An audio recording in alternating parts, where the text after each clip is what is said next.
Good afternoon बच्चों, friends, कैसे हो आप सब। हिंदी क्लास में आपका स्वागत है। श्री माधव कॉमर्स क्लासेस में आपका स्वागत है। मेरा नाम है मीनाक्षी योगी। आज हम यहाँ पढ़ेंगे अविकारी शब्द। हिंदी की कुछ महत्वपूर्ण टॉपिक है जिनमें से एक है अविकारी शब्द। पहले इस शब्द के बारे में हम जानेंगे कि अविकारी शब्द होता क्या है, किसे कहते हैं, इसकी परिभाषा क्या होती है, इसके कितने भेद होते हैं, भेदों के भी क्या भेद होते हैं। तो ये सब इसमें जानेंगे हम अविकारी शब्द में। ये जो वीडियो बना रहे हैं उसमें जानेंगे। अब देखते हैं हम अविकारी शब्द। सबसे पहले शब्द के बारे में जानकारी लेते हैं। आपके सामने एक शब्द लिखा गया है जिसका नाम है अविकारी। ए जहां लग जाता है, सीधा से समझ लेना कि ए जहां लग गया वहां क्या होता है, नहीं। ए का सीधा सा अर्थ होता है नहीं। जैसे एक शब्द होता है सफल, एक शब्द होता है सफल, इसके अपोजिट क्या होगा, असफल। क्या होगा, असफल मतलब नहीं। एक है सफल मतलब सफल होना, दूसरा है असफल मतलब नहीं, सफल नहीं हो। ठीक है। तो अविकारी शब्द का मतलब क्या होता है, ऐसे शब्द जिनमें लिंग वचन काल के द्वारा कोई परिवर्तन नहीं होता है। ना तो लिंग के आधार पर कोई परिवर्तन होता है, ना वचन के आधार पर कोई परिवर्तन होता है, और न ही काल के आधार पर कोई परिवर्तन होता है। उसी को क्या कहते हैं, अविकारी शब्द। अविकारी या अव्यय शब्द भी कहते हैं। ये 2023-24 में जो 10th की एग्जाम लगी थी उसमें हिंदी का एक ब्लैंक आया था। उसमें पूछा गया था कि अविकारी शब्द को या अविकारी शब्द का दूसरा नाम क्या है, तो उसको क्या कहते हैं, अव्यय शब्द। क्या कहते हैं, अव्यय शब्द। देखते हैं अविकारी शब्द। अविकारी शब्द के बारे में अभी मैंने आपको बताया कि ये ऐसे शब्द हैं जिन पर लिंग वचन काल का कोई प्रभाव नहीं पड़ता है। लिंग वचन काल का कोई प्रभाव नहीं पड़ता है।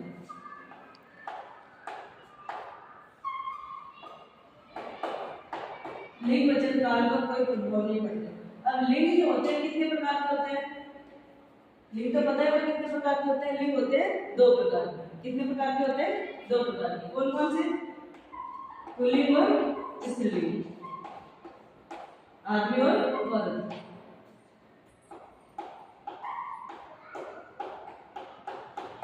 दूसरा होता है अपना वचन। वचन भी कितने प्रकार के होते हैं, हिंदी में वचन होते हैं मात्र दो प्रकार के। कितने प्रकार के, दो प्रकार के। कौन कौन से, एक वचन और बहुवचन। वैसे संस्कृत में कितने प्रकार के होते हैं, तीन प्रकार के, एक वचन और बहुवचन। अगला अपना काल। अगला कौन सा है, काल। काल कितने प्रकार के होते हैं, काल सामान्यतः तीन प्रकार के होते हैं। कौन कौन से, भूत, भविष्य और वर्तमान। भूत, भविष्य और वर्तमान। भूतकाल, भूत का मतलब भूतकाल, मतलब भूतकाल किसी ने नहीं देखा। भूतकाल किसको कहते हैं, मतलब भूत कौन होता है, जो मर जाता है, जो मतलब जो समय बीत गया उसी को क्या कहते हैं, भूतकाल। वर्तमान काल, जो चल रहा है, जो अभी चल रहा है उसको क्या कहते हैं, वर्तमान काल। भविष्य काल, भविष्य को किसी ने नहीं देखा आज तक, भविष्य को किसी ने नहीं देखा, तो भविष्य काल जो आने वाला है, जो आने वाला है। तो कितने होते हैं, भूतकाल, वर्तमान काल जो चल रहा है, और भविष्य काल जो आने वाला है, जिसको किसी ने देखा नहीं। ठीक है। अविकारी शब्द किसे कहते हैं, ऐसे शब्द जिन पर लिंग वचन काल का कोई प्रभाव नहीं पड़ता है, उसी को क्या कहते हैं, अविकारी या अव्यय शब्द। अब देखते हैं अविकारी शब्द होते कितने प्रकार के। एक बार परिभाषा देख लीजिए।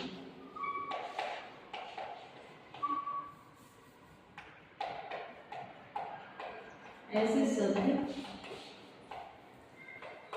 जिन पर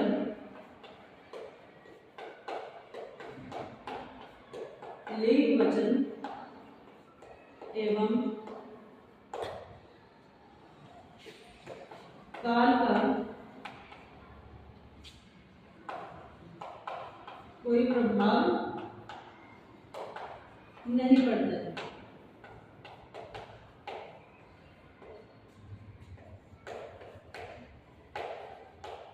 प्रभाव नहीं पड़ता है या इनके द्वारा इनमें कोई परिवर्तन नहीं होता है, उसी को क्या कहते हैं, अविकारी शब्द। अब अविकारी शब्द के भेद होते हैं चार।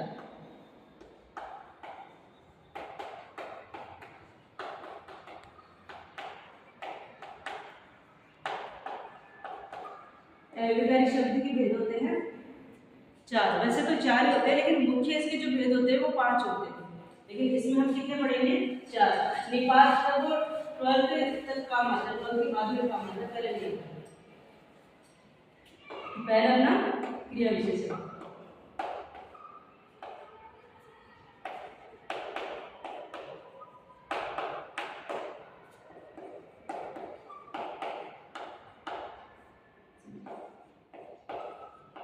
क्रिया विशेषण।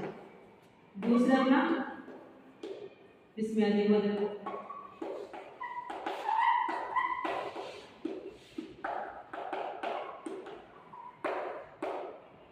तीसरा अपना समुच्चयबोधक।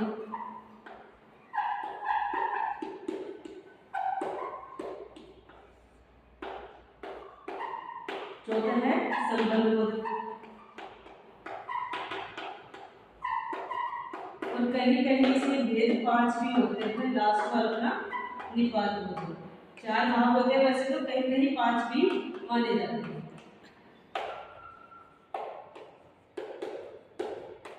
क्रिया विशेषण। क्रिया विशेषण के 4 भेद और होते हैं। क्रिया विशेषण के कितने भेद और होते हैं? 4 भेद और होते हैं। इसको हम थोड़ा बाद में देखेंगे। पहले देखें विस्मयादिबोधक। सीधा से समझने की कोशिश करना। विस्मय जिसमें क्या हो? आश्चर्य हो, हर्ष हो, शोक हो, भय हो, डर हो, खुशी हो, ऐसे शब्द जिसमें आते हैं उसी को क्या कहते हैं?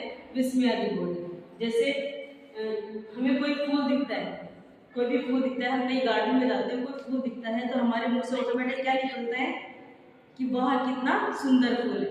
या हम कोई कहीं जा रहे हैं, रास्ते में कीचड़ है तो ऑटोमेटिक मुंह से निकलता है छी कितना गंदा है, निकलता है ना। कुछ भी, जैसे हम रोड पे जा रहे हैं, बीच रोड पे चलते चलते कोई ट्रक आ गया हमारे सामने से तो ऑटोमेटिक क्या निकलता है? बाप रे, निकलता है ना, बाप रे अभी तो मर जाते हैं। तो ऐसे शब्द जहाँ निकलते हैं उसी को क्या कहते हैं? विस्मयादिबोधक। समुच्चयबोधक। समुच्चयबोधक और संबंधबोधक, इन दोनों में क्या होता है? कंफ्यूजन वाला होता है। समुच्चय और संबंधबोधक में कंफ्यूजन वाला होता है, लेकिन इसमें हमें सीधा से समझना है। समुच्चयबोधक में क्या होता है? 2 शब्द हो या 2 वाक्य हो, वो दोनों शब्द उनको जोड़ने का कार्य जो करते हैं उसी को क्या कहते हैं? समुच्चयबोधक। विस्मयादिबोधक का एक सीधा सा और देखें आप लोग, अगर कुछ समझ में नहीं आ रहा तो ये चीज देखें। विस्मयादिबोधक में कुछ भी अगर आपको समझ में नहीं आ रहा है तो ये मात्र ये चिन्ह देख लेना, वहां समझ जाना है कि कौन सा है विस्मयादिबोधक अव्ययकारी शब्द। समुच्चयबोधक है, इसमें आप लोगों को ने देखा कभी ये वाला एक चिन्ह आता है ना, जैसे माता और पिता, माता पिता और ये योजक चिन्ह आता है बीच में, तो इनको जोड़ने का जो एक शब्द काम कर रहा है, जो एक शब्द काम कर रहा है उसी को क्या कहते हैं? हम समुच्चयबोधक। जैसे कोई वाक्य है, वाक्य है ना, उनके बीच में की लगता है, ताकि लगता है, लेकिन लगता है, परंतु लगता है, ऐसे शब्द जहाँ आते हैं, यथा, यद्यपि, ये शब्द जहाँ आते हैं तो वाक्यों को जोड़ने का कार्य जो शब्द करता है उसी को क्या कहते हैं? हम समुच्चयबोधक। 2 वाक्य हो चाहे 2 शब्द हो, उनको जोड़ने का कार्य जो शब्द कर रहा है उसी को क्या कहते हैं? समुच्चयबोधक। अगला ना संबंधबोधक। अगला क्या है? संबंधबोधक। अब आप लोग कहोगे कि समुच्चयबोधक तो मैम इसमें जोड़ने का काम कर रहा है, जोड़ने का काम तो इसमें होना चाहिए क्योंकि ये संबंध बता रहा है। क्योंकि ये क्या कर रहा है? संबंध बता रहा है। नहीं, ये संबंध बताता है, लेकिन जो संख्या या सर्वनाम शब्द है उनका उस स्थिति से संबंध बताते हैं। जैसे कोई लड़का है, किसी लड़के के दाएं में बैठे, बाएं में बैठे, के ऊपर, के नीचे, के आगे, के पीछे, ये शब्द जहाँ आते हैं वहाँ कौन सा होता है? संबंधबोधक अव्ययकारी शब्द। इनमें ज्यादा याद रखने की आवश्यकता नहीं है, बस ये याद रखना कि के दाएं, के बाएं, से दाएं, से बाएं, की ओर, से ओर, ये शब्द जहाँ आते हैं, की, के नीचे, के ऊपर, ये शब्द जहाँ आते हैं वही क्या होता है? संबंधबोधक। निपात आपके है नहीं तो इसको कट कर देंगे। क्रिया विशेषण अपना जैसे पहला था कौन सा? क्रिया विशेषण। क्रिया विशेषण का सीधा सा क्या होगा? जिसमें क्रिया की जाए, कर्ता के द्वारा क्या की जाए? क्रिया की जाए, मतलब कोई कार्य किया जाए, कर्ता के द्वारा कोई भी कार्य किया जाए उसी को क्या कहते हैं? क्रिया विशेषण। और जो कार्य किया जा रहा है ना उसकी विशेषता है, उसके ऊपर प्रभाव पड़ना चाहिए, उसके ऊपर प्रभाव पड़ना चाहिए, उसको क्या कहते हैं? क्रिया विशेषण। अब क्रिया विशेषण के 4 भेद होते हैं। कितने होते हैं? 4 भेद होते हैं। इजी वे में हम समझते हैं उसके 4 भेद को होते हैं।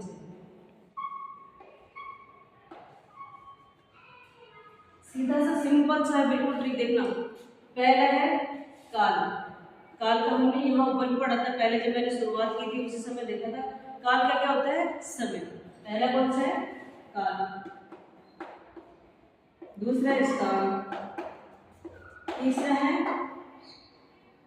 रीतिवाचक। चौथा है अपना परिमाणवाचक। पहला कौन सा है? काल, जिसमें क्या दिया हुआ आएगा? काल मतलब समय। उस वाक्य में क्या दिया हुआ आएगा?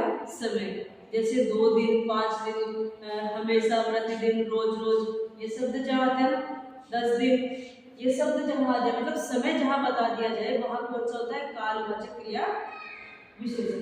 दूसरा ना स्थान। स्थान मतलब जगह दे रखी हो, क्या दे रखी हो?